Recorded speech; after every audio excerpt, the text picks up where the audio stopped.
Assalamualaikum warahmatullahi wabarakatuh. Di video dapur Mami Ki kali ini mau bikin menu rice bowl dengan lauk ayam mentega yang enak, dan cara bikinnya juga mudah banget. Nah, yang mau tahu apa bahannya dan gimana cara aku bikinnya, ditonton videonya sampai akhir dan jangan di skip, ikuti langkahnya. Untuk resep lengkap teman-teman bisa cek kolom deskripsi di bawah video ini. Langkah pertama, rebus air dan kita masukkan 500 gram daging ayam yang sudah dipotong kecil. Setelah mendidih, kemudian kita matikan kompornya dan kita saring, kita buang airnya. Selanjutnya siapkan 300 ml air. Kemudian tambahkan setengah sendok teh bawang putih bubuk, setengah sendok teh garam, 1 sendok teh kecap asin, 2 sendok makan kecap manis,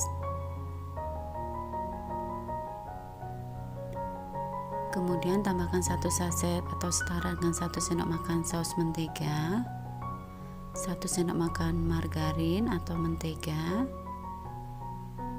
2 batang daun bawang, 1 siung bawang bombay, kemudian tambahkan 1 sendok teh gula pasir dan 2 sendok makan tepung maizena yang dicampur dengan 50 ml air matang. Kemudian kita campurkan, tambahkan setengah sendok teh kaldu bubuk. Lalu kita masukkan ayamnya yang sudah kita rebus tadi, kita aduk rata. Nah, setelah mengental dan matang, kemudian bisa kita angkat dan kita sisihkan dulu.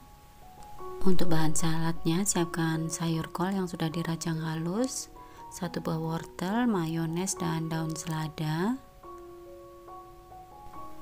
Siapkan nasi secukupnya, kemudian kita letakkan daun selada di atasnya seperti ini.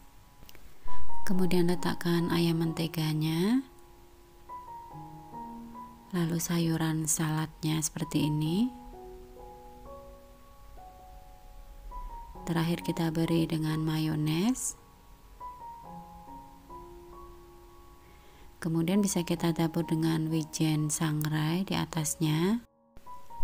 Nah, lakukan hal yang sama seperti tadi. Untuk satu resep ini kurang lebih jadi 3 rice bowl. Nah, alhamdulillah menu rice bowl dengan ayam menteganya sudah jadi. Gimana, mudah banget ya cara bikinnya, teman-teman bisa coba di rumah. Ini bisa buat ide jualan juga.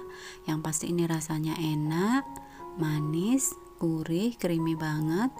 Nah, sekian dulu ya video dari dapur Mami Ki. Semoga resep ini bisa bermanfaat dan menginspirasi.